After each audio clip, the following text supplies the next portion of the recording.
Good afternoon and a very, very warm welcome to Pennies' annual event, putting social purpose at the heart of business. My name is Sally Bundock. I'm your host for this event. I work for BBC News. If you're an early riser, 5 o'clock in the morning, you put on BBC One, you will catch me telling you all that you need to know for your day ahead. And business, news and finance is my area of specialism. And it's not been that busy lately, you know, what with a global pandemic, a US election and Brexit. Needless to say, it is great to get a bit of time out today to join you all for this event. Now, the current economic climate means that we need the charitable sector more than ever. I'm sure you will agree with that. And it's been really impressive to see how Pennies has created an ecosystem of business, of technology, of charities and the consumer who can all work together to do good. And we have got a great afternoon for you, early evening, with all sorts of contributors and some fantastic speakers. And we'll be discussing the challenges that are facing the hospitality and retail sectors in particular at this exceptional time, and how brands are adopting a social purpose in response to a new consumer. And we'll be hearing from Alison Hutchinson, who's the Chief Executive of Pennies. She'll be talking about how micro donations can support and make a significant difference. And Pennies will be awarding a few outstanding brands and individuals that are helping to grow the micro donation movement at a time when charities are needing the funds more than ever. Also, we must mention the fact that Pennies has just celebrated its 10th birthday. So having been established for a decade now, it is steadily receiving industry recognition. And that was very apparent earlier this year when it was placed 16th in an industry-wide ranking of top 100 fintech disruptors. So that is brilliant for Pennies. And it is so simple, which is probably why it resonates with so many businesses who are seeking to make a difference where they are. And with the potential to raise £1 billion for UK charities, it is now more important than ever. So Pennies would like to say a big thank you to the supporter of today's events, and that is Worldpay from FIS, which has been one of Pennies' long-standing technology partners, which has itself actually managed to unlock £5 million worth of charitable giving from their customers, which is quite something, isn't it? So Dan Bromis from FIS in the United States, he'll be joining us a little later for our panel discussion to give us a global perspective. So let's crack on, shall we, and get stuck in to the agenda for this afternoon. As I mentioned, we'll be hearing from Alison Hutchinson, who is Chief Executive of Pennies, who's been awarded a CBE for her services to the economy and to charities. So she leads a small but very, very dynamic team at Pennies who are working across sectors to open up new markets, channels and technologies to enable consumer giving. So without further ado, let me introduce you to Alison. Sally, thank you very much. On behalf of us all, thank you for being with us today. I can't imagine what time you got up this morning. I won't say. No, probably not better to say, but thank 2 a.m. 2 a.m. Oh my goodness me, we would all have been in our beds, but thank you so much for joining us.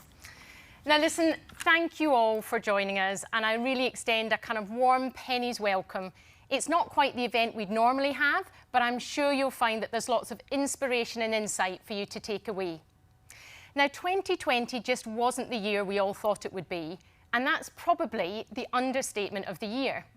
But for me, I think we all came out of the 2019 planning individually in businesses, and quite frankly, I describe it as putting it in the shredder at the beginning of the year and having to respond to whatever has been thrown our way.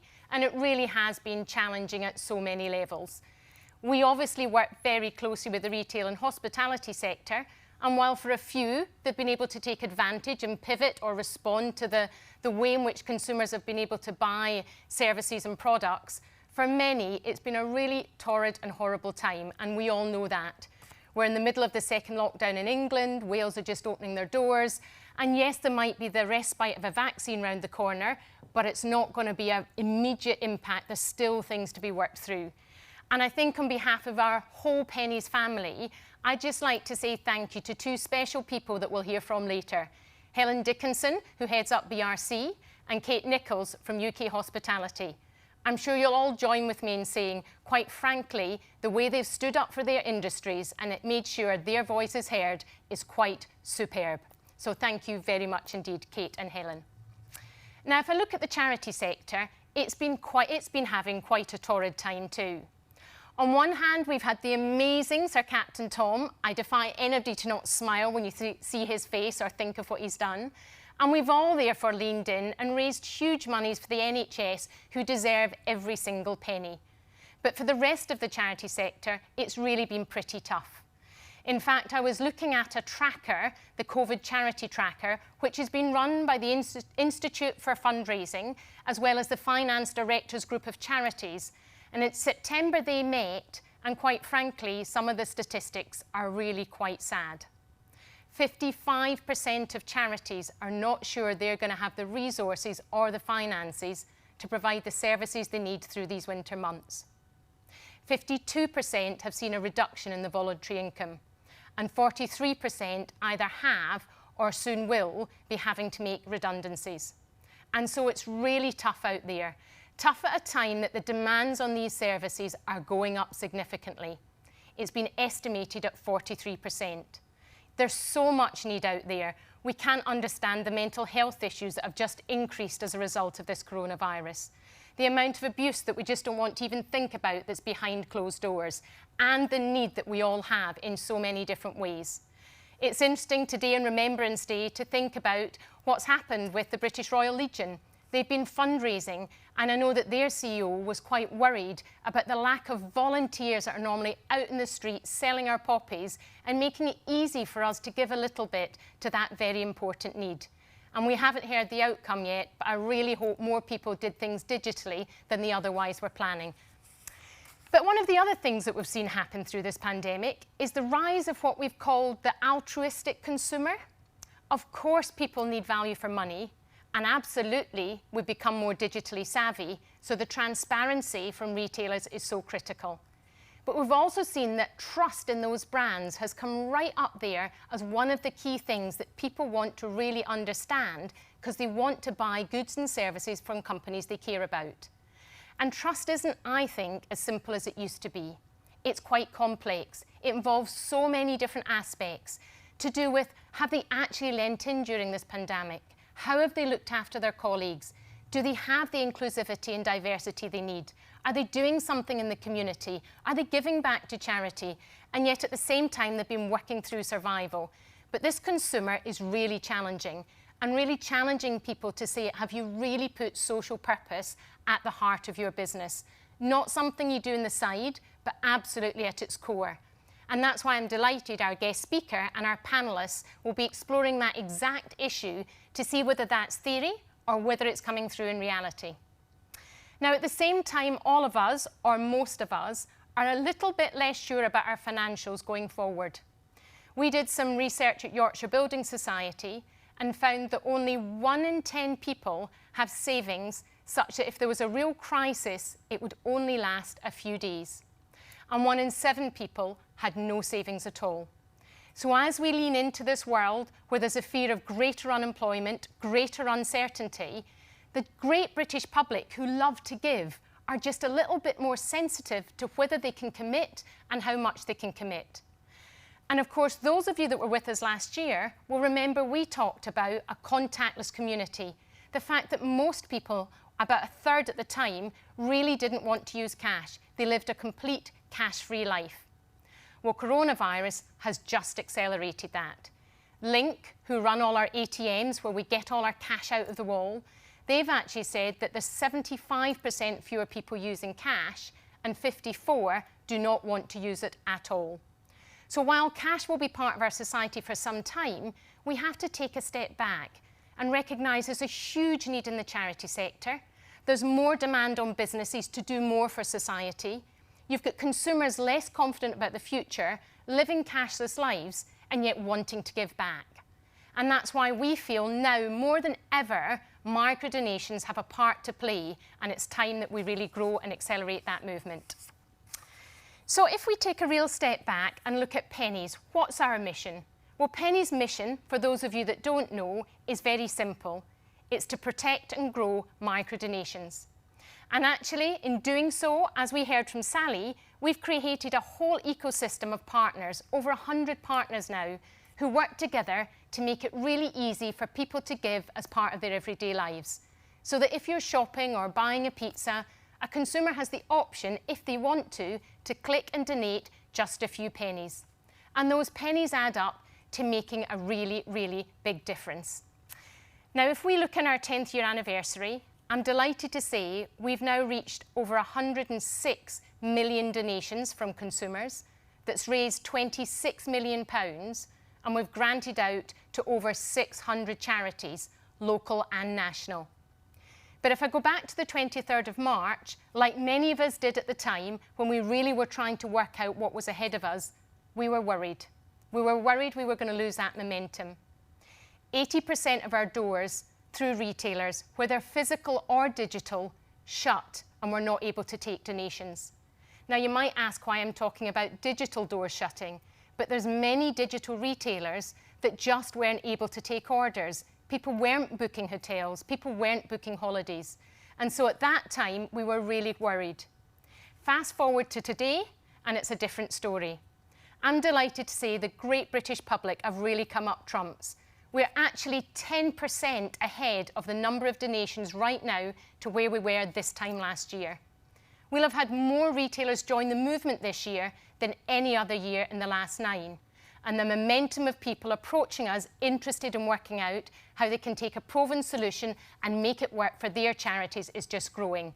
So thank you to everybody, because that's really coming together in a really positive way.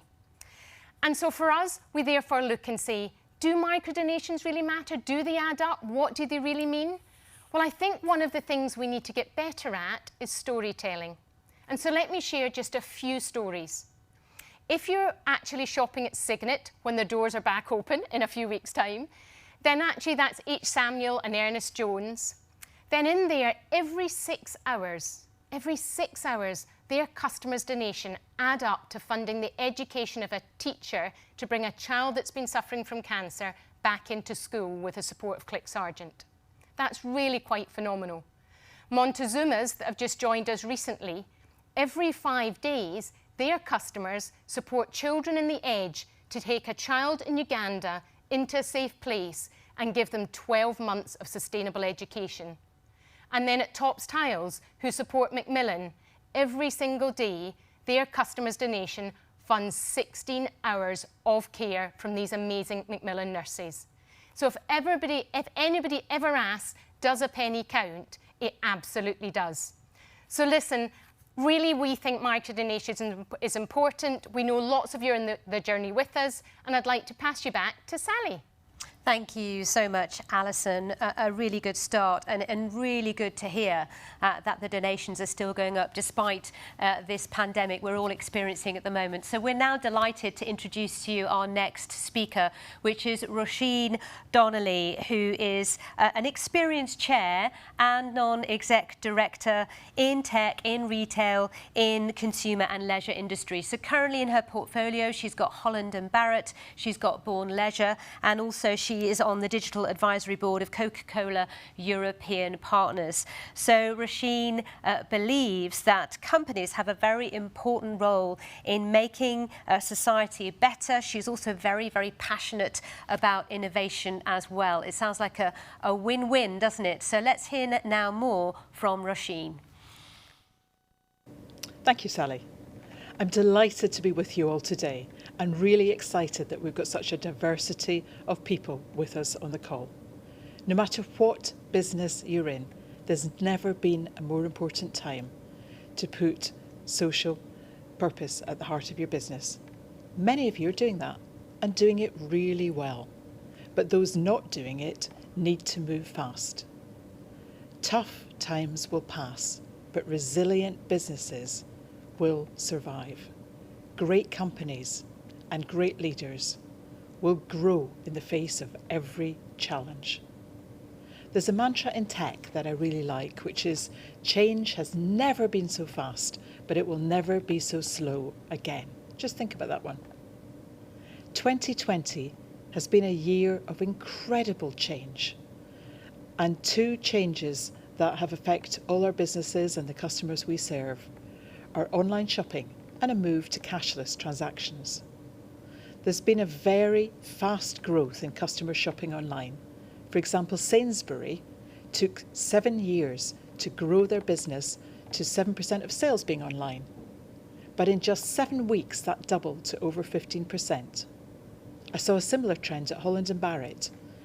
Our customer demand online increased 7-fold at the start of lockdown, and we had to roll up our sleeves and do 3 months tech build in just 3 weeks to deliver a platform that could meet their needs. And I know many of you have seen similar trends in your business. I also appreciate that it comes with higher costs and lower margins, so it's not all good news. Another trend we've seen is a fast move to cashless transactions. 90% of transactions were cashless in the first few weeks of lockdown, and 25% of people used online banking for the first time ever in their lives. A nationwide survey also asked people when they last used cash, and the average was 6 weeks. In my case, it's even longer. I can't remember the last time I dipped into my purse for coins. These are two huge changes for business, but the move to online and cashless brings with it a big and important concern for customers: trust. Customers in every sector are putting trust at the heart of their purchase decisions. Successful businesses have defined or redefined their purpose to better serve their changing customers and earn and retain trust. I've been a board director for 25 years in listed companies, private companies, not-for-profit, across many different industries and sectors. I've always tried to focus on purpose and trust, but it's becoming more and more important. Looking back at some of the campaigns I've worked on, I worked on Always Like a Girl, a big global campaign where we needed trust because we wanted to change gender stereotyping and we wanted to build self-esteem in young girls. And it was really important for that to be real and authentic to drive trust. At Just Eat, I've worked on the board of Just Eat, which I hope all of you know is an online platform for delivering food. Did somebody say Just Eat? But it needs the highest safety standards from every single restaurant partner to make sure that consumers can trust that the food that's delivered to their homes meets their allergies or their ethical requirements. Boards in every sector are now focusing more than ever before on purpose and driving consumer trust. The term ESG, which many of you know stands for environmental, social and governance, was coined 16 years ago. It was in a paper called Who Cares Wins that was written by the UN and the Swiss Federal Department of Foreign Affairs. But it's taken till 2020 for ESG to be really business critical and for all of us to have it at the top of the agenda. Boards are scrutinising ESG strategies and plans in a way they've never done before.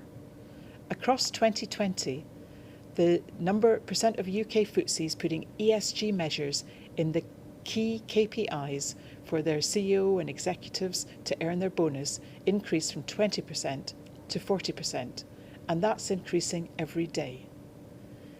The execs have always looked at business measures for their bonuses, but now they're looking at environmental and social measures too, so they've really woken up and taken notice. Big investors and shareholders like BlackRock are holding companies accountable for ESG, and they're not investing in companies that don't take environmental and social issues really seriously, that don't have robust strategies and plans in place from everything from climate to diversity and inclusion. And small shareholders are really concerned as well. The last few AGMs I've been at, half the questions from small investors are about environmental and social issues. It's never been more important, and that's because there's hard evidence that ESG is better for a company's long-term business performance. Business has changed for good, as customers we serve are demanding that we change for good.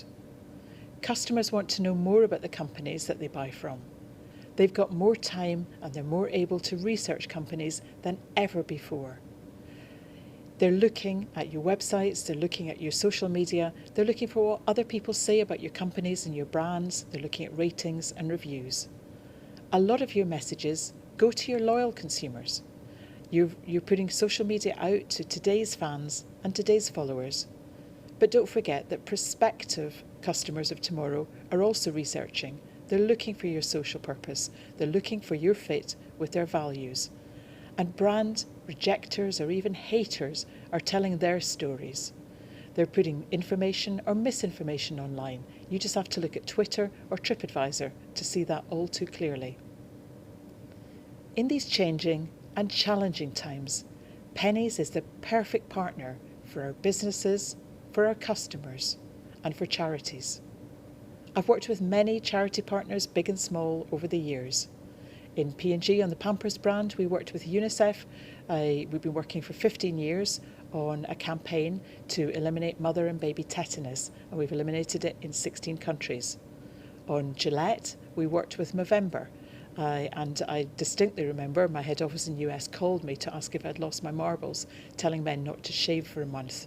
Although if we were on the room today, we'd see a lot of you haven't shaved for a lot longer than that. We made a big impact on the charities and brands, but these events were not fast and they were not agile. Even when we did annual events and repeated them year after year, we spent 6 to 12 months planning with our partners each event. Moving to Holland & Barrett, we're a leading health and wellness retailer with a long history, 550 years, and a long history of social purpose. For example, 10 years ago, we banned plastic bags. As lockdown hit, we had a really urgent challenge.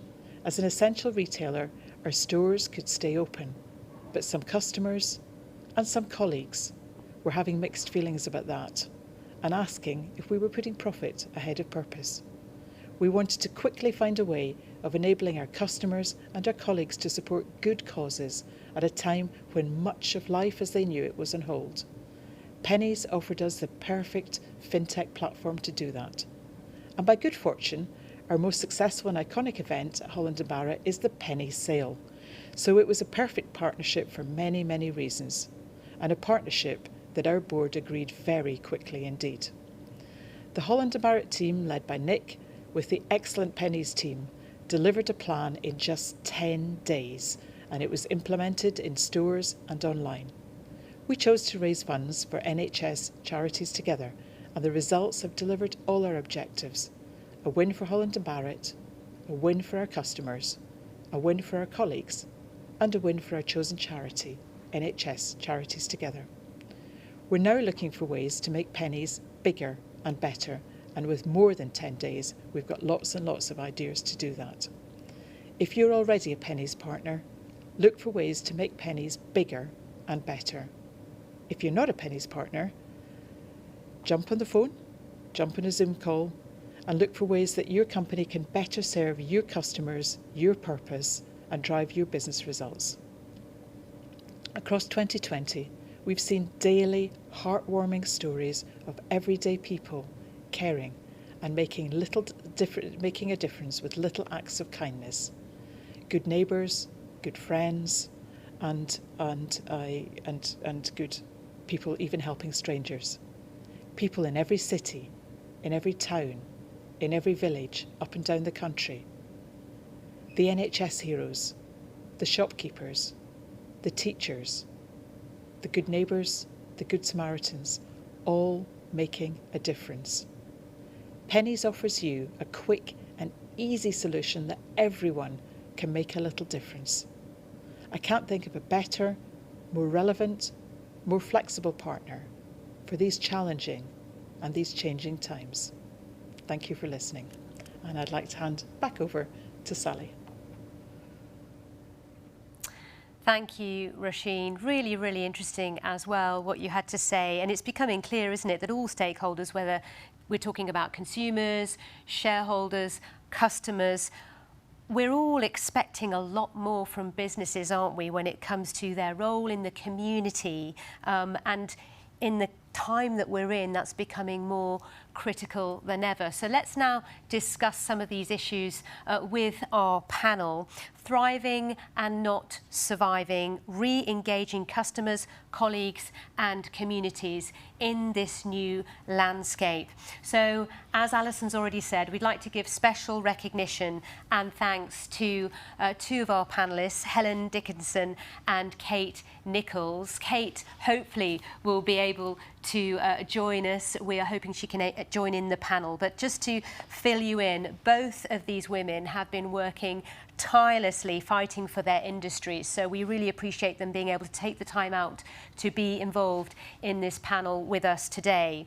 For those of you who don't know, Helen Dickinson is the Chief Executive of the British Retail Consortium, and she joined the BRC back in 2013 and has been working with retailers for around about 30 years. Helen was awarded an OBE 4 years ago for her services to the retail industry. And also Kate Nichols, as I say, we're hoping she can join us as well. She's Chief Executive of UK Hospitality.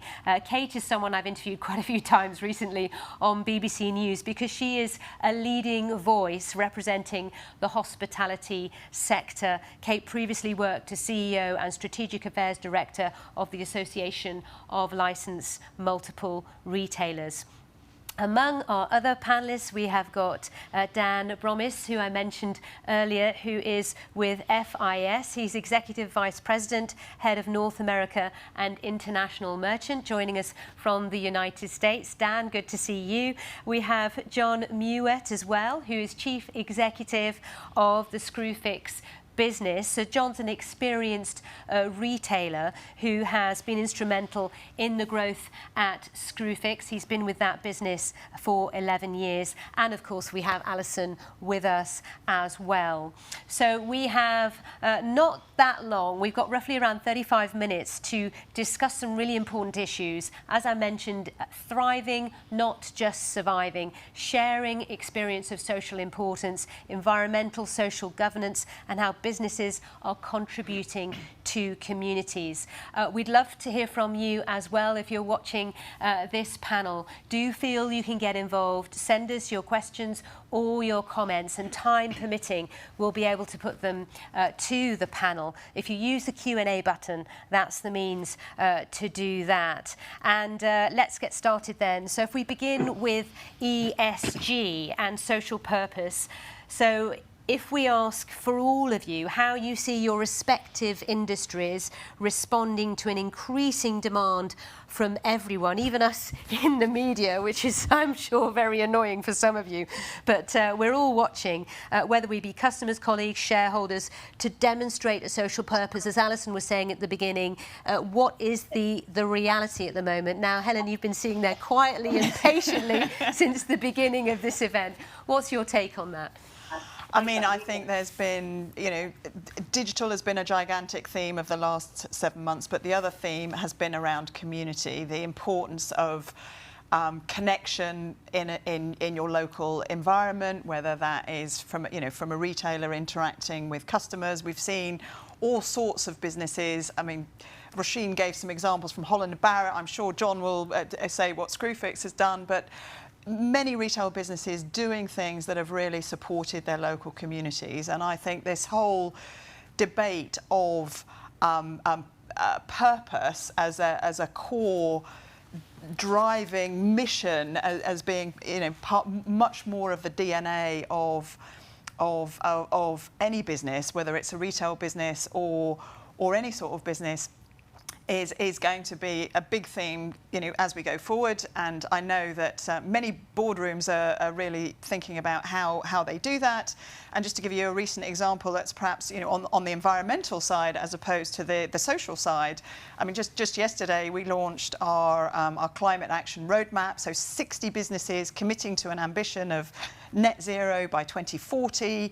And if someone had asked me, 12 months ago, whether we would have got 60 businesses to sign up to something as ambitious as that, So it would have been beyond my and I'm sure my team's biggest expectations. So I think this the time is now sort of theme that's already come through from many of the speakers is one that we are, I'm confident about, that can be a good thing that comes out of a bad situation from the pandemic perspective. So let's see that as the positive, and I think I'm sure we'll come back to Penny's role in that, but digital and social purpose, it's kind of like a great linkage there. Great, thank you, Helen. Kate, I can see you have joined us, which is good news. Are you able to hear us, Kate? You can hear us? Okay, we will endeavour. Yes, I can hear Brilliant. you. I'm so sorry. Don't worry, no need to apologise, and we can hear you too. So, Kate, it's great you're in the room, as it were. John, you were mentioned there. Just give us some examples, John, of what's happening at Screwfix in terms of, practical examples of where we're seeing social purpose. Yeah, I think things have really changed. I mean, business is not just about making money these days, it's also about doing the right thing. And, we've got 700 stores in communities across the country with 14,000 colleagues working in small teams. They spend a lot of their life at work, and they also want to give back to the communities they work in. And I think, historically, we've had years and years ago, we supported a charity every year, and we did that kind of thing, but it's moved on now. And it's so much so that in 2013, we created our own foundation to really make a difference and give back and help within the communities that we've been in. And our colleagues really engage with raising money for that foundation. And just, since we've been in this COVID situation, our colleagues have raised and donated over £1 million to help projects and people who are suffering from COVID. And I think that gives a real positive engagement with our colleagues, but also they're really making a difference in the communities. And I think the spotlight's on us as businesses, not just to make money, but to make a difference. And, when our fantastic NHS workers were at the peak of the first wave, we stopped selling all of our PPE and across Kingfisher donated our PPE to that cause because it was the right thing to do.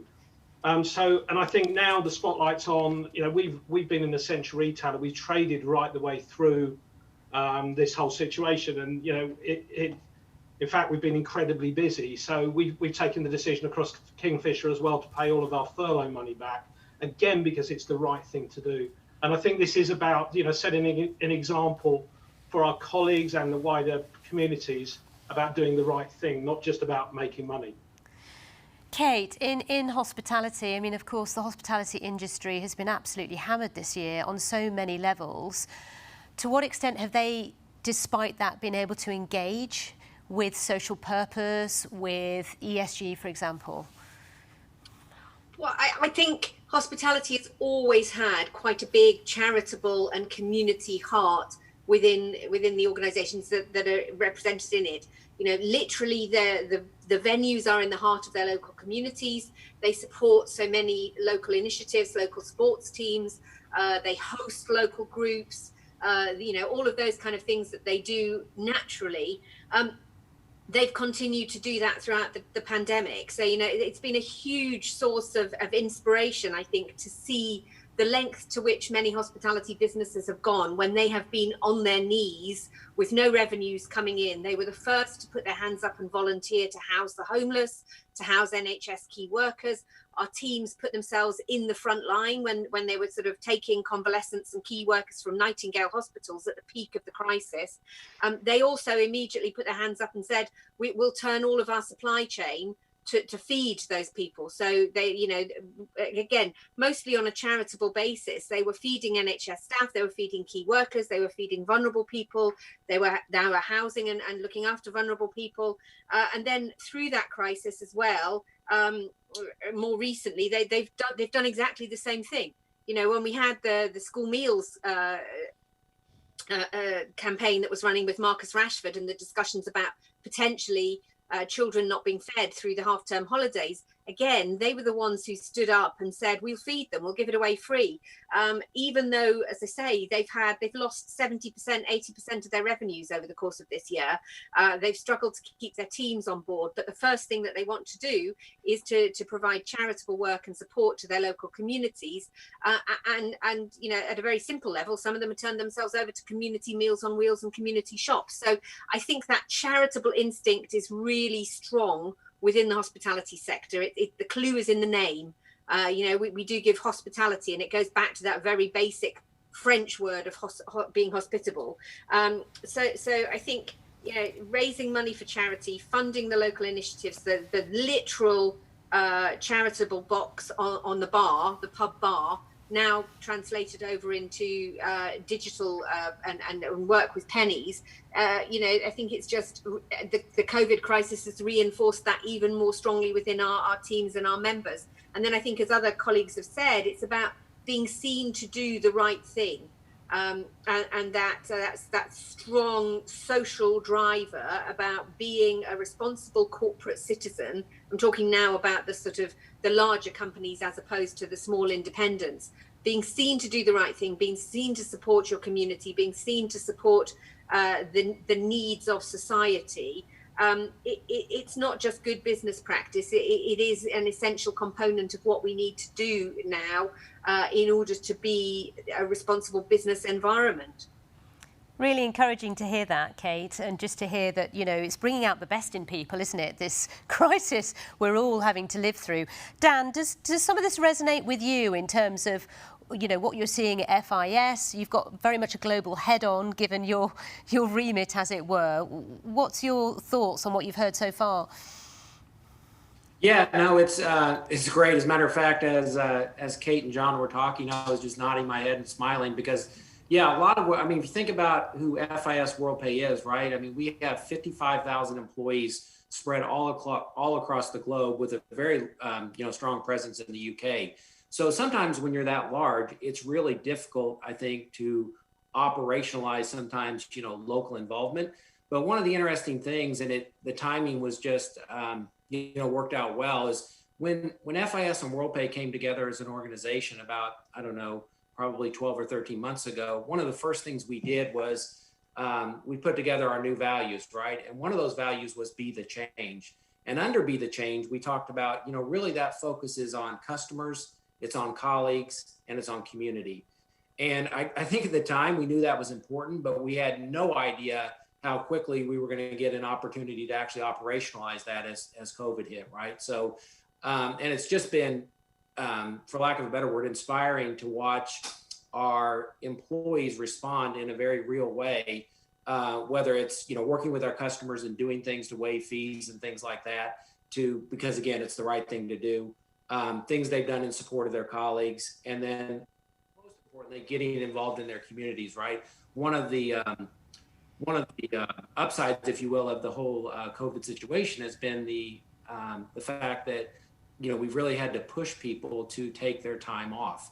And in this time, they've been somewhat limited in what they can do with that time off in terms of going on normal vacations and things like that. So we've really been pushing people to, you know, to volunteer more, which they were always doing before, but this just gave them a unique opportunity to do that. So anyway, so yeah, everything that's been said so far, very much in alignment with, and again, sometimes in a company as large as ours, it's difficult to see that play out, but we've been able to see that play out in a very real way in this very large enterprise, and very specifically in the UK. All right, thank you, Dan. And a lot of what's been said so far is talking about, in this current situation we're in, how retailers or how those in hospitality have responded to a very immediate crisis.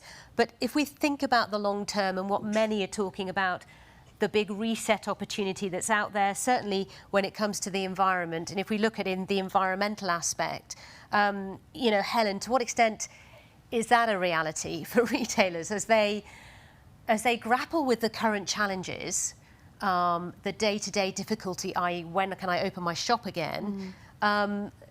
Many are saying now is the time for us to think long term. We want the green recovery. What's happening in reality in retail?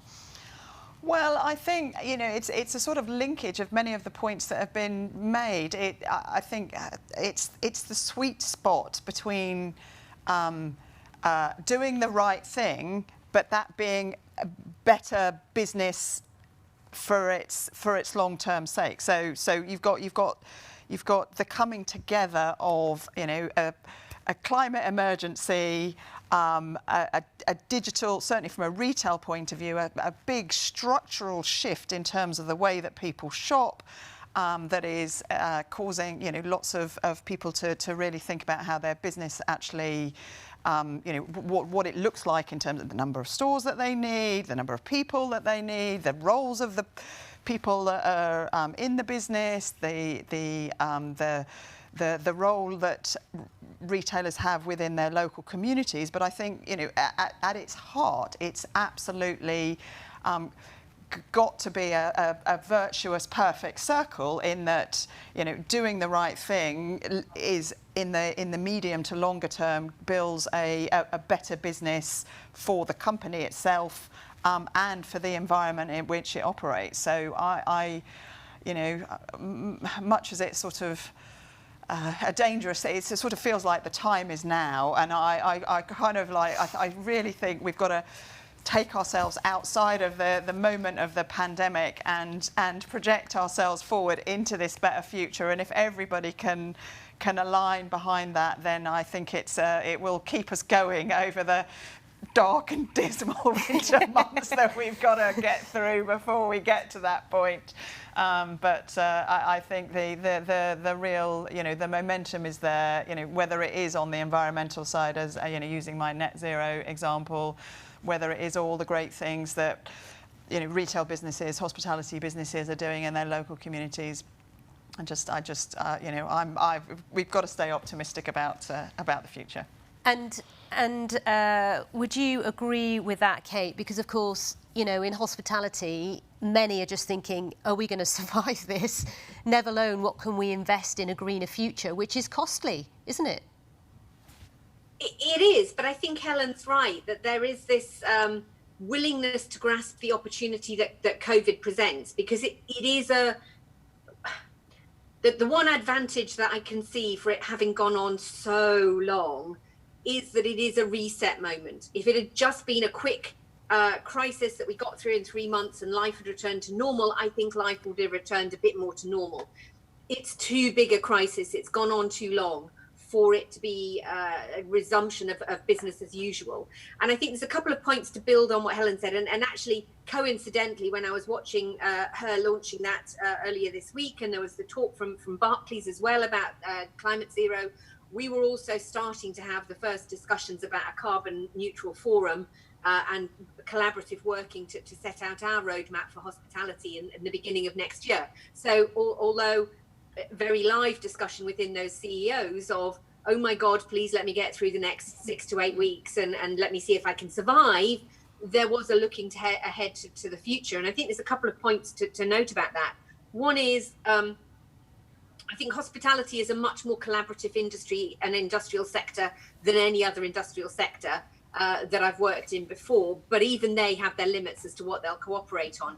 They have seen the benefits of collaboratively working over the coronavirus crisis, being able to get more done, and I think paraphrasing what the boss of Barclays said on this, you know, we can move more dramatically, but if we're moving together, we can move more quickly, I think is paraphrasing what he said. You know, they've seen the real positive benefits of working collectively, working through a group together to get this challenge dealt with, to develop industry-led solutions, to develop the guidelines, to get the lobbying done with government. So you've had a practical example for most businesses of why it works better to do something collaboratively. And secondly, when cash flow is really tight, when margins have been decimated, balance sheets decimated. I mean, in hospitality, we've gone from 130 billion pound turnover to 70 billion turnover in the space of 6 months. Boy, does it sharpen the focus on why you should be saving energy and why you should be looking creatively at what you need to do. So it makes good business sense to focus on the green economy. And also you've got customers telling us still that, you know, they want the government, they want business to focus on tackling the climate emergency with the same vigour and attention to detail as we did the COVID emergency. So, you know, all of those three things are coming through very strongly, that businesses see the benefit of collaborating, that they can see good business sense of why they need to save money, and customers are telling us that at this point in time, when they're making decisions about who they are going to give their loyalty to when the restrictions lift and they come back and demand resumes, they're prioritising green, and they're prioritising corporate social responsibility. So we need to too. Alison, you're nodding your head. Give us your thoughts on this before I bring in some questions from those who are watching us right now, some really good questions. But your thoughts on this idea of a reset, of now being the time to think long term, despite the immediacy of what's going on? Well, I think if you only think short term, people aren't going to survive. And so I think that's why this concept of a reset, so many organisations have grasped. I mean, I'm lucky to sit on boards across banking, insurance and the retail sector. And areas of ESG were there, but they were struggling to get on the agenda. They were always the last item that you kind of run out of time for. Whereas now they're absolutely front and centre. And I think, as Kate and Helen were saying, it's no longer optional or additional cost. It's actually, how do you use that to differentiate? How do you use it to actually reduce your costs? I know at DFS, for example, we've done a whole SOFA cycle that goes right back to the raw materials and where we're sourcing them and how we manufacture and how we distribute and nearshoring and actually really delivering. So it's not greenwashing anymore? So it's not greenwashing anymore. And the other thing I think I would just draw out a little bit more is colleagues care. And when we're talking here about businesses and customers and shareholders, but it's our colleagues that really want to see companies show up. And I think it's those younger colleagues that are holding these brands to account to say, no longer can you pretend it's real. If it's not real, I'll go elsewhere, because there's places I can go. And I don't know about anybody else, and you're all nodding away, but I know I'm held accountable a lot by my kids. Seriously. Absolutely. Children who are already consumers, certainly mine are. In many ways I wish they weren't, but they are. Too soon in my opinion. But anyway, Dan, I've got a question for you from someone who's watching us. This is Tom Beedham, who's got this question to all panellists, but I'll start with you, Dan. He says, governance for UK PLCs means that they increasingly need to have strong ESG policies. The retail and hospitality sector will see lots of companies acquired by overseas competitors and private equity in the next 2 to 3 years. That's the prediction of Tom. Will ESG still be a priority for private foreign owners? I mean, that's a really interesting point, isn't it? If you're a company that is needing someone to buy into you because you're in a desperate situation, you know, how can you then fulfill these ESG policies that you maybe have committed to? Yeah, no, it's a very good question. So I think, you know, as a global national company, obviously FIS has, been on the forefront of ESG for a while. I think the situation that's posed by the question, though, where a company is acquired by, let's say, given the example, a private equity company, let's say in the US or somewhere else, they're going to be a little more challenged in that, just because, first of all, may not be as aware, second of all, may not be as resourced as well. So I think it really depends on who acquires the company, but regardless of who acquires the company, obviously the focus and the requirements are there. But I do think when it's a large global national company like an FIS or many others, who is the acquirer, in this case, in our most recent case of Worldpay, it just folds very nicely into what we were already doing with ESG. If it's a smaller company acquired by maybe a smaller private equity company, I think they are a little more challenged to put the rigor in place that's required for that. All right.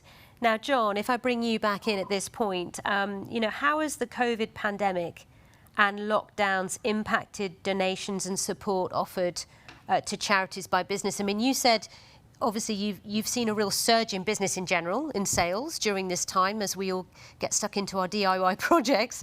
But, in terms of actual donations, in terms of, you said a lot earlier that, those that work for Screwfix are really getting behind this. But what about your customers? Yeah, so I think Pennies has been fantastic for us, actually. That's been one of the biggest drivers of our donations during the lockdown. And I think there's a compound effect of two things happening. One is our customers have moved to shopping online and using click and collect, and Pennies is on our online checkout. So we've moved a lot of our business from being over the counter in store to customers transacting online. And therefore, our pennies donations have gone up massively. Secondly, on top of that, we found that customers have been more giving. During these difficult times, more customers than ever have been making donations. And that's really made a huge difference, like 200,000 micro donations every week during the pandemic, which has been really huge and helped us raise a lot of money and make a lot of difference for a lot of causes in the communities around the stores. So it's been really, really, really positive. So far, we're getting a very positive vibe about how people are behaving at the moment. The question is, Helen, what will happen in 2021 when furlough schemes end, when the unemployment rates go up higher, when companies, retailers start to really feel the pinch because all the government support isn't there? Do you think that's when it's going to really hit us in a way that will hit how much we're willing to give away? I think it will, put it under challenge. Alison, I think, highlighted that, many charities are really struggling in the current environment. But I think we've got to, we've got to remember that, back to the business case of it, it's not just because it's the right thing to do. I think that there is a true better business case that will ends up in a win-win.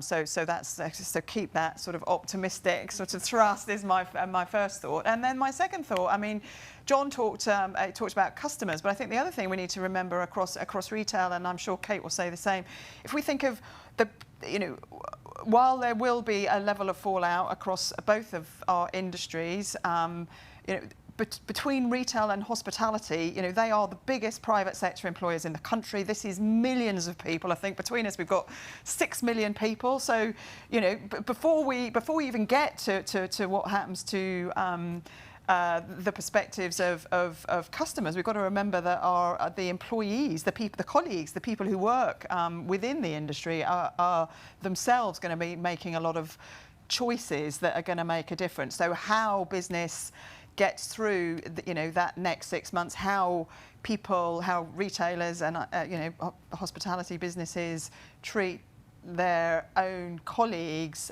as we make the difficult transition from A to B, in terms of some hard choices as well as some of the good things that will happen. I think will either pay dividends if it's done in the right way, or will, coming back to your question, will end up with a worse outcome. So I think the answer is in the hands of the industry, I guess, she says, trying to circle back to the question. Kate, it's in your hands.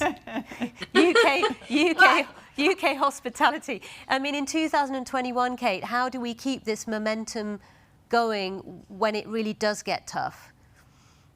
Well, I think you're right. It is undoubtedly going to get tough, and it is undoubtedly going to get grim. And we are going to need our places of escape, whether that is popping to retail or it's going into hospitality. But we are going to need those everyday areas of escape.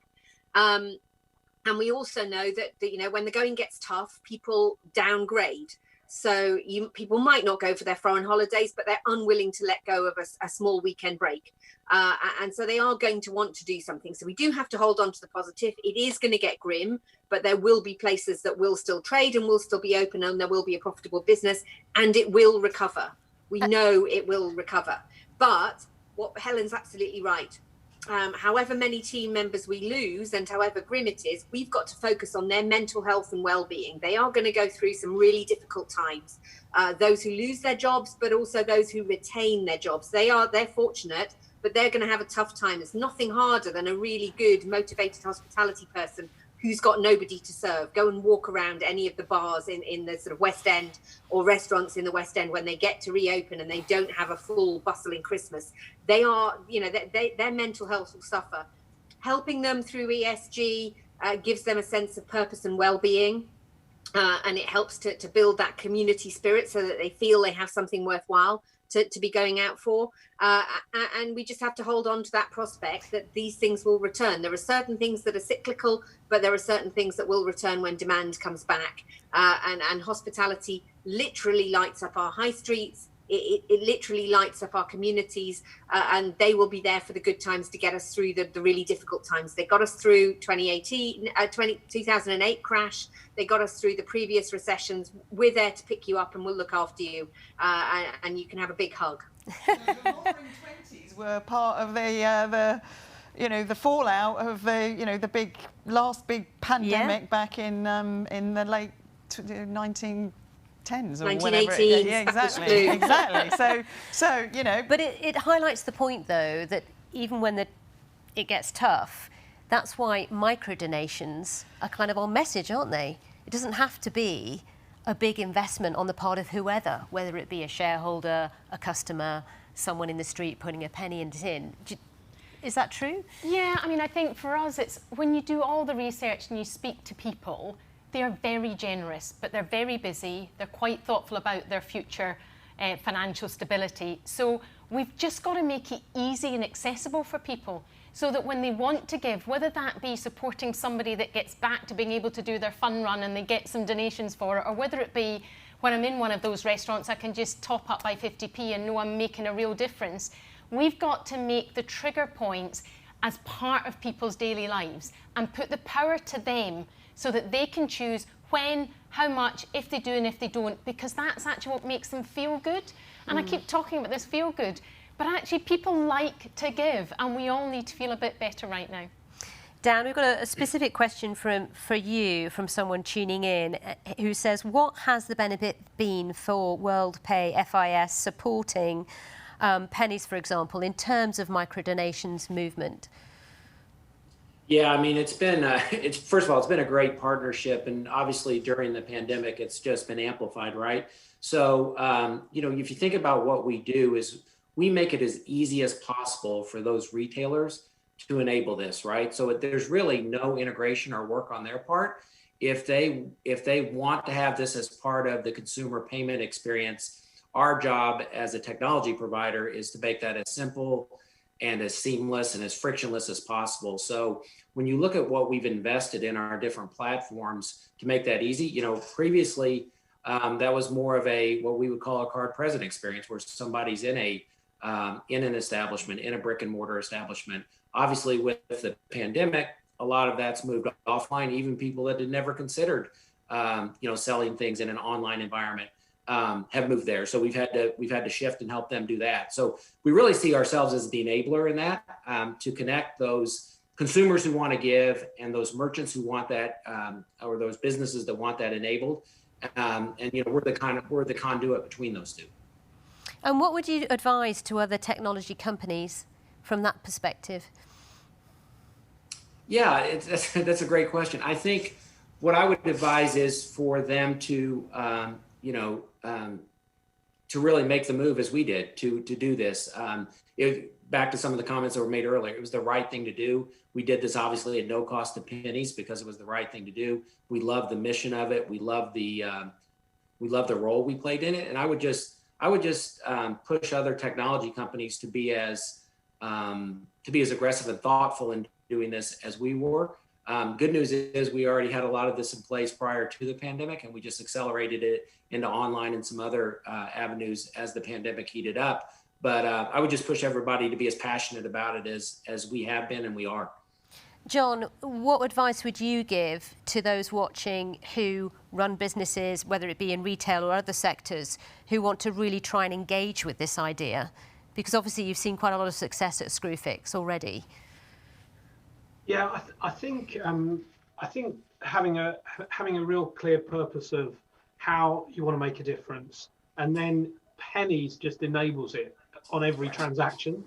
And I think what's really very interesting is that we tested on asking customers whether they wanted to opt in or actually forcing them to opt in. And what's really interesting is our penetration of people making a Pennies donation went up when we didn't, when we asked them if they wanted to. So we actually gave them the option of opting in, and that they were choosing to do so. And when you consider we've since we launched the Pennies, we raised £2.8 million with donations of like 2p and 5p and 15p. It's just absolutely incredible. Those small donations, people just tick the box and they'll round up, and it just adds up, and that really can make a difference. And then, John, do you decide at Screwfix where that goes? That raised funds, because some of it goes to local charities, doesn't it? Very local things going on in your community. Yeah, in fact, we set up our foundation to help people in need around the communities around our stores. And what's great is that we help thousands of small projects. But when we donate the money, we get our store colleagues to go and present it to the local project. So they really see where that money's going back into the communities around their stores, which creates which means they then talk to their customers about the foundation and what a difference it's making wherever they are in their stores. So it brings it really home and back to the community. And I would imagine that's very effective as well, because those coming to shop in your stores may well know about something happening locally that you're helping to fund. Absolutely. So you can really see how that works well. Alison, we've got another question here. Gregor Dobby, who's Chief Executive of Vocalink, sent this one in. Says, clearly the pandemic and other challenges have accelerated our move to a cashless society. How is Pennies adapting to this and helping others to do that as well? Yes, no, it's a really good question from Gregor. I mean, in essence, we've had to just reflect the different customer journeys, because that's what we do. We slipstream those customer journeys. So one of the areas that's been looked at in hospitality, this is before the pandemic, was being able to order on your phone and pay on your phone and do everything through your mobile. And whilst there was a few little trials, it wasn't really taking off in any significant way. Fast forward to now, actually people want to order on their phones, and there's been a huge number of new people enter that market, pivot to try and work out how they can support those hospitality firms. And so what we've had to do is pivot our whole Pennies model, get it at the point of order, not at the point of purchase, and just make it really easy for people. So we are continually looking at those customer journeys. One of the other areas that we're also looking at is it's things like, and I know this sounds a bit strange, Sally, because we all have them, but if you're privileged to have a mortgage, it costs you a lot every month, but you are privileged because you're in the safety of a home. So what if you're privileged when you have a mortgage and you have a direct debit every month, that you might give 50p more to help somebody homeless get off the street and into somewhere warm? That's where a virtual community really starts together. So we're continuing to exploring beyond card and mobile capabilities as well to see how far microdonations can go. And Helen, listening to John, you can see how a retailer has made this work and is making a big difference. Many watching and thinking about this as opposed to involved already might be thinking, if I was to take this step, can I do this in a way that means I'm actually more profitable? It's not just about being good and doing good, is it, necessarily? It is better for business, isn't it? It is better for business, and I think we've talked a lot about purpose, and I think the driver of what that means for individual companies will be different for every single company. And that's the beauty of Pennies, because what Pennies is the wrapper, the route to market, whatever words you want to use, the channel, the thing that will facilitate and enable, whether it's Screwfix or Holland & Barrett or DFS or whoever it might be, to enable the thing that will help them be better businesses. And back to my point of earlier, better business equals a more successful business from a medium and long term point of view. So you've got that virtual circle. So I think the stars are aligned. It's it's a win-win, and there's Pennies so much is a positivity in the room. a great mechanism. Being in the media, I'm not used to this. It. I'm feeling a little bit out of place. So Kate, we're almost out of time. I just want to get your final thoughts, as you've been listening in from all of you actually, as to how players in your industry, so in your case hospitality, can grab this opportunity. Well, I think Alison hit on a very important point, which is, you know, we've previously tended to think about pennies and micro donations and online transactions as being an alternative when you're not in venue. And I think what the pandemic has shown is that digital transaction is happening in the venue for hospitality now. And there's been an acceleration of take up amongst our customers of apps, but also an appetite amongst our customers for contactless ordering, contactless payment. And the other thing that I would say is, when I've sat in Pennies discussions before, one of the single biggest things that's held our industry back from participating more fully is that you've got technology providers who are saying it's going to take too long, it's too difficult, you're reprogramming tills. You're looking at 6 to 12 month lead-in times when you're introducing any change in technology. COVID has changed it like that, you know. Things that were too difficult to do and too difficult to integrate have happened within 30 days. Now, part of that is driven by the government saying, please have a test, track and trace system in place in hospitality for us. But we managed to do it really quickly. That's never going to go back. There's lots of things that will go back to normal after COVID. That is not one of them. So I think you've got the stars are aligned, where you've got customer willingness to engage. You've got customer willingness to help out other people because we're in a difficult situation recession-wise. And you've got technology providers falling over themselves to help hospitality businesses do this. And this is a unique opportunity for hospitality to get on board and to take on the Pennies, the Pennies technology and the solutions that we've got in order to build that micro donation piece that they were traditionally doing with cash in the box on the bar. We can do that for you in a digital COVID secure way. So, you know, I think it is a great opportunity. Okay, and John and Dan, you have got the task of giving us your final thoughts in 30 seconds each. John, it's over to you. I'd agree with everything that's been said. I mean, I think it is a case of how can you replace that tin on the counter to get those micro donations. And I completely agree. Some of these things, getting things done, the rate at which we've had to implement change has been unprecedented. And let's hope we can bottle and keep that, because making that swift change, particularly around IT, really has made a difference. And Dan? Yeah, final thoughts would be, you know, from a technology perspective, is just to challenge all the other technology partners that are out there. And there are a lot of, just like FIS, that have done remarkable things. But, you know, just continue to make it as easy as possible on the retailer, on the business. Do the hard work, make the investment. You know, we work with roughly 250,000 small businesses in the UK, but a lot of other partners work with the remainder, right? So do the hard work, make the investment, make it as easy as possible and as frictionless and seamless as possible for that retailer, so that they can literally just turn it on, so that consumers can make the donations that, as we've said throughout this talk today, that they want to do. Okay, super. Thank you all so much. It's been a fantastic conversation. Helen Dickinson, Kate Nichols, Dan Bromis, John Mewett, and of course, Alison. Thank you all for taking the time out to contribute to this panel discussion.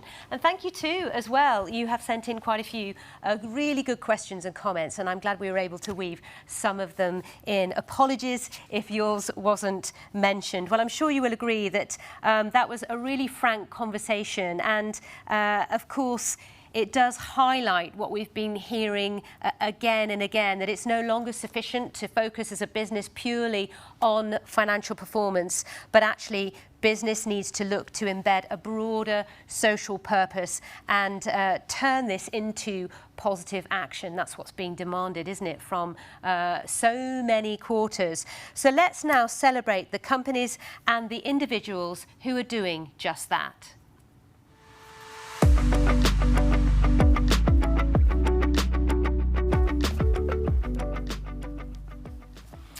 So Pennies got together a panel of judges that you can see now on your screens. And this is a group of individuals across various industries from Pennies' ecosystem of retail, of hospitality, pay tech and fintech. And this group had the job of recognising the firms and the individuals who have gone above and beyond in terms of expanding the opportunities for us all to give a little back. So Alison, it's now back to you. Thank you, Sally.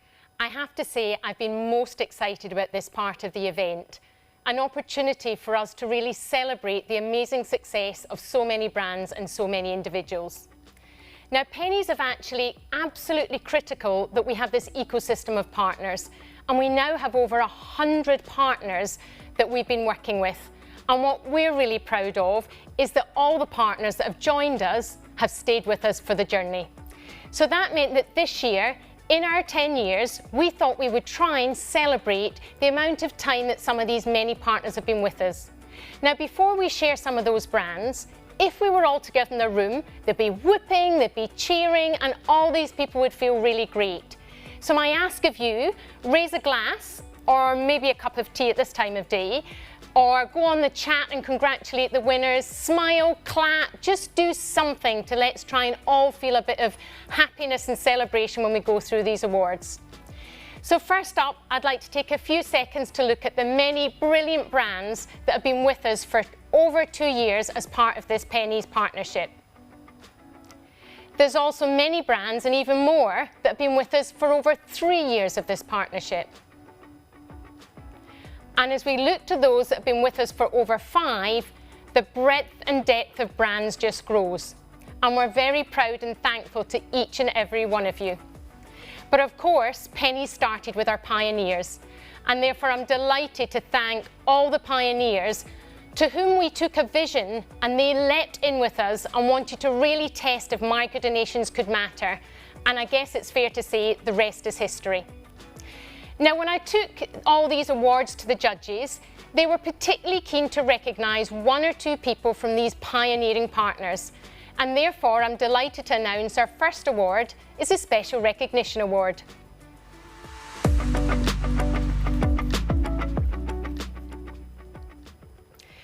Now, the first award goes to one of our pioneer partners who was actually first to launch Pennies. I remember it so well myself. It was 17 minutes past 10 on the 1st of November 2010. And when we saw that first donation, we were so excited about the potential. We then went on with this partner, and actually, fittingly maybe, but a complete coincidence, it was their customer that got our 100 millionth donation in July this year. They took us into Republic of Ireland, and they also worked with us to bring Apple Pay on board as a partner. Domino's, you've been fantastic. Congratulations. And I look forward to hearing from Simon. Thank you, Alison, and the team for this Pennies Special Recognition Award. Here at Domino's, we're immensely proud of our long-standing partnership with Pennies, and we continue to be humbled by the generosity of our customers, who, since the partnership first began over 10 years ago with that very first ever micro donation, have raised over £5.7 million to support charities such as the Teenage Cancer Trust, Barrettstown, the Northern Ireland Children's Hospice, and of course Pennies, to name a few. I know this year is a challenging year for the charity sector, as it is for many, so I appreciate how privileged we are at Domino's. I'm pleased to be able to report that this year looks like we'll raise more money than ever via Pennies, and are set to break £1 million of donations. Thanks again. Simon, thank you, and your customers. That would be a phenomenal achievement. A lot of pizzas, but even more donations, so thank you so much. Our second winner is an organisation that took us in store. They've always been a pioneer of giving back. And not only did they take us in store in the UK, they were the first to take us in store in Jersey and even in the Isle of Man. They were also the first to take contactless, proving that it worked so brilliantly and saw donations double when we brought that into the organisation. They were also the first to look at supporting charities, not just nationally, but regionally too. And indeed, each one of their stores once a year also nominates a small local charity that their colleagues and their customers want to get behind and support.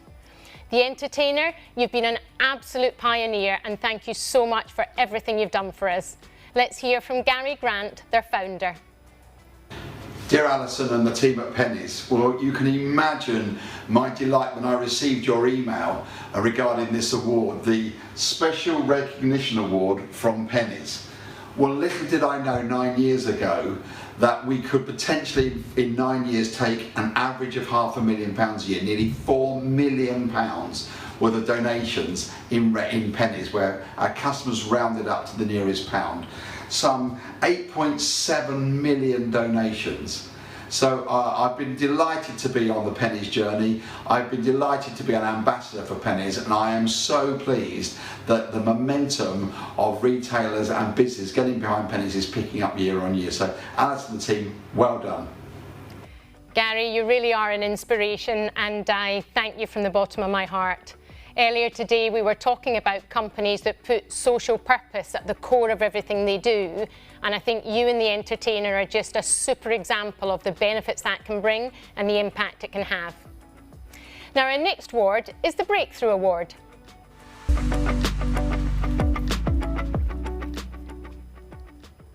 Now, the Breakthrough Award is here to recognise organisations that help Pennies move into new channels, into new sectors, into new areas where together we can unlock significantly more micro-donations. We've had such success in 2020 that the judges decided they wanted to have 2 honourable mentions as well as an overall winner. I'm delighted to say the first honourable mention goes to Moto. Moto have worked very closely with the Pennies team to take Pennies into a service station and to unlock the capability across all its franchisee partners, including the likes of WH Smith, Burger King and Costa. The second honourable mention goes to Sofology. Now, Sofology worked hand in glove with Pennies to create a new omni-channel solution that would work not only in their iPads and stores, of course online, but also for their income calls from their customers. They've been great partners, and thank you so much. But the winners of this category is a joint winner. And it's a joint winner because we will all have experienced as a result of this pandemic, when we go to restaurants in particular, we're increasingly using our mobile phone to order and pay for whatever it is we want. And therefore we needed to work with that partnership to look at how can we change the Pennies journey so customers find it as easy to give on the mobile phone when they're ordering as they did through traditional payments. And therefore I'm delighted to say that the joint winners are Tabletop and Q Green Hotels, who together, literally within a couple of weeks, took the ideas, had it in trial, and the rest is history. Let's hear from Neil and Matthew. Congratulations. Here we are, it's awards night. From everyone at Q Green Hotels and Tabletop, we're delighted to accept the Pennies Breakthrough Award. Adapting to the changing customer journey and maintaining outstanding hospitality has been key during this challenging year. Changing our customer ordering process to contactless, with the help of Pennies, we've been able to support our relationship with our charity partner, Green Fingers. I was keen to relook at the donations prompt. Matthew and Tabletop and our team helped us figure this out, and the donation prompt is now at the point of order and not at the point of bill payment. We felt this suited our business better. This has proved very successful as we now roll out nationwide. Thank you. We're absolutely delighted to win this award from Pennies. Thank you so much to them for their amazing work and recognising this integration. Well done to the Tabletop team, Omar and Greg, who've built this. Well done to Q Green, we've really enjoyed working alongside them. And to Pennies, we're really looking forward to the next stage of working with you. Thank you, Neil and Matt, and we are too, because we know there's a lot of hospitality partners out there that are looking forward to taking Pennies into that channel. Exciting times ahead. Now, our next award is the Step Change Award.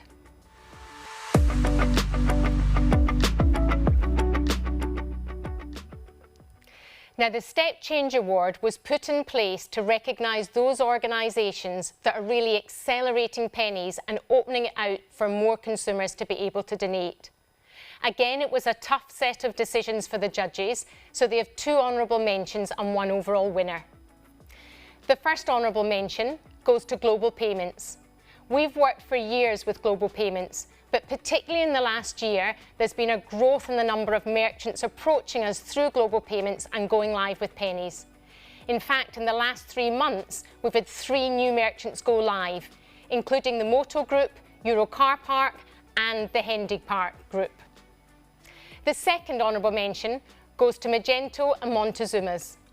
We've worked closely with Magento to make sure we've got a new cartridge that makes it even easier for those merchants to plug and play. And we have a large number of people that want to do just that. And we were therefore delighted when Montezuma's stepped forward and offered to be the first to really put it to the test. And what was even more thrilling was it literally took days for them to plug and play, be live, and open up Pennies to their lovely customers. So thank you, Magento, and thank you, Montezuma's. Now, the winner of this category is an organisation that worked very close with Pennies, and they were the first to put Pennies onto a self-checkout channel. They trialled thoroughly in 10 stores, and then they rolled out to over 800 stores in less than 4 weeks. Poundland, you've been great partners. Congratulations, and let's hear from Mark. Poundland is very proud to have won the Pennies Step Change Award 2020. Introducing Pennies into all our stores has been a real team effort, so thank you to everyone involved. The millions of micro donations will help us change even more lives through our amazing charity partnership with Tommy's, Make-A-Wish and WizKids. Thank you. Mark, thanks to you. I know you've worked with those charities for many years, and I know we're all delighted together that Pennies can bring even more scale to the great work they do. So a huge thank you. Our next award is the Outstanding Achievement Award.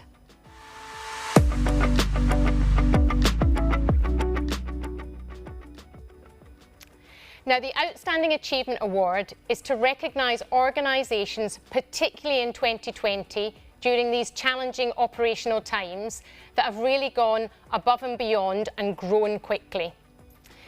We therefore have one honourable mention and one overall winner. The honourable mention goes to Holland & Barrett, who we heard from earlier today. Now, Holland & Barrett approached us in April in the peak of the pandemic. They wanted to bring forward our conversations and to deploy both online and in store to help the many frontline workers through NHS Charities Together. And the team, despite the challenges, together made that happen in less than 10 days. So if there's a will, there's definitely a way, and well done to Holland & Barrett. But the overall winner of this award is an organisation that has had phenomenal success this year, the phenomenal growth in donations. In fact, millions and millions and millions of their customers have donated. We heard from John earlier today, and Screwfix are the very worthy winners. Well done, and let's hear from John. Well, thank you to everybody at Pennies for this Outstanding Achievement Award. Everyone at Screwfix is incredibly proud to receive this. Pennies has been so important for us in helping raise money for the Screwfix Foundation. In fact, over the last 7 years, we've raised £2.8 million through generous micro donations from our customers. So thank you to everyone for this amazing award. Thank you, John. Quite remarkable. And you know, just listening to all of you feedback, I still feel quite amazed how quickly pennies can add up to make millions of pounds of difference to your chosen charities and the millions of people that they look after. So we've now celebrated the success of many organisations that have been above and beyond, but behind those organisations are individuals. And so I'd now like to introduce to you the Unsung Hero Award.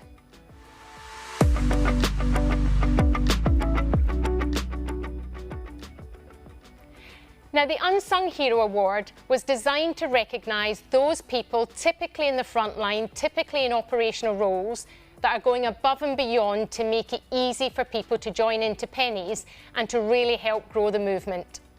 Quite frankly, the judges had far too many entries, but there's just so many people that we at Pennies are so appreciative of everything you do for us. We therefore gave them a hard time and asked them to bring it down to 2. I'm therefore absolutely delighted to announce that the first winner of our Unsung Hero Award is Alison Tate from Ingenico. Now, Alison's helped Pennies for many years. She's helped us make it easy for retailers. She's helped make the contactless solution really easy. She even spent time to get the Ingenico group together fundraising for Pennies this year. And what's lovely about Alison is she's so humble, but she just makes things happen. Alison, you're a superstar to us. Congratulations, and let's hear from you. Here, I'd just like to thank Pennies for my nomination of this Unsung Hero Award. I feel very privileged to receive it. and accept it on not only the behalf of myself, but also all the unsung heroes at Genico who are supporting the Pennies micro-donation business. As ever, not just recognising yourself, but all the other unsung heroes at Genico. Well done, Alison. Now, our last and final award, which is the second winner of the Unsung Hero, goes to Baljit Jackson at Worldpay from FIS. Now, Baljit was involved with Pennies back at the beginning when the entertainer went live. She helped make that happen. She then helped bring contactless alive. She then helped get into all the hospitality solutions.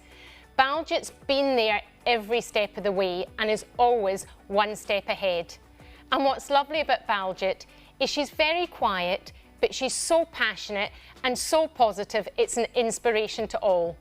Baljit, from the bottom of my heart, congratulations and thanks for all you do for us. Baljit.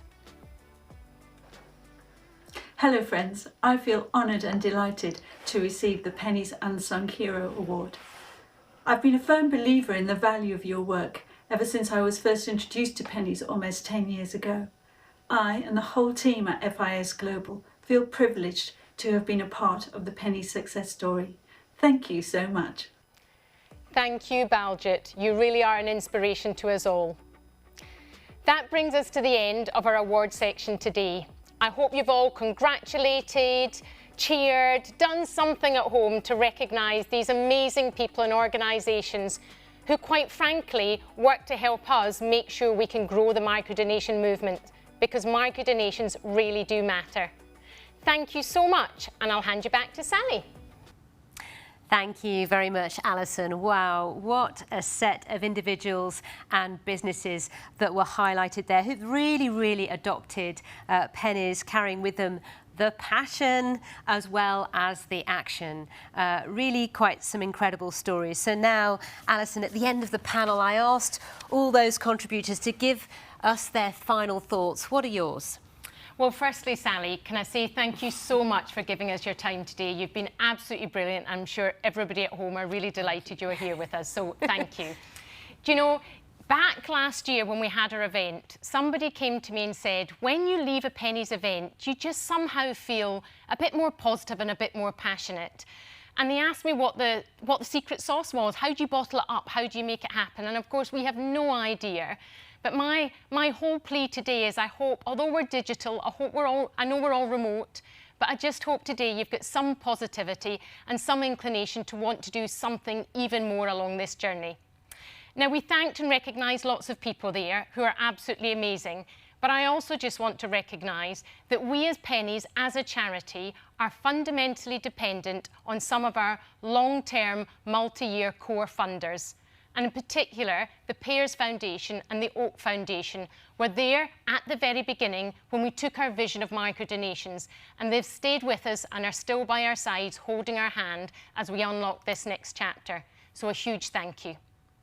Now, here's a little thing. I'd like to finish talking about chocolate. Now, for some of you that know me well, know it's a bit of my weak spot. So when Montezuma's came on board, it was like heaven to me. And the children know whichever retailers come on board, it seems to change my retailing habits. But for Montezuma's, it wasn't a problem at all. One of my most favourite chocolates is the chili, mango and lime white chocolate truffle. Now, if you've not had this before, health warning, once you've had one, there's no going back. So please be warned when you try that flavour. But here's the thing. If you take just one of those truffles, rather than buying and eating one once a week, what if every UK adult gave that as a microdonation to charity? That means together we would raise £1 billion for the UK charity sector, something I think we'd all agree is absolutely within our grasp. But if I look a little bit more shorter term, what is our challenge for the next 3 years? Well, it took us 10 years to have our first 100 million donation. So why don't we together make a commitment that let's do the next 100 in the next 3 years, and then together we'll have made £50 million of difference and felt good. Let me pass you back to Sally to finish our event. Thank you so much, Alison. Wow, a chili lime and mango white chocolate truffle. Sounds mouth-watering, doesn't it? There is no doubt, as you've been hearing and as you are experiencing, I'm sure, this is a very challenging and unprecedented time for all of us, for businesses, for communities, and for all of us as we, every day, we make personal sacrifices to keep us all safe. But as we've been hearing today, there is, thankfully, a lot of hope out there and aspiration and a commonality that we all share to make the future safer and more equitable to everyone. How business, fintech, charities and all of us as consumers can make a real difference when we act together. And Pennies, as you've been hearing, is a huge enabler in that journey. We'd like to say a big thank you again to all those who contributed to this event today, all our speakers and panelists. Also, we'd like to say thank you again to the supporter of this event, which is Worldpay from FIS. And we want to say thank you to all of you who joined in and helped us to celebrate today the power of micro donations. So it just leaves me to say, have a very pleasant and safe evening.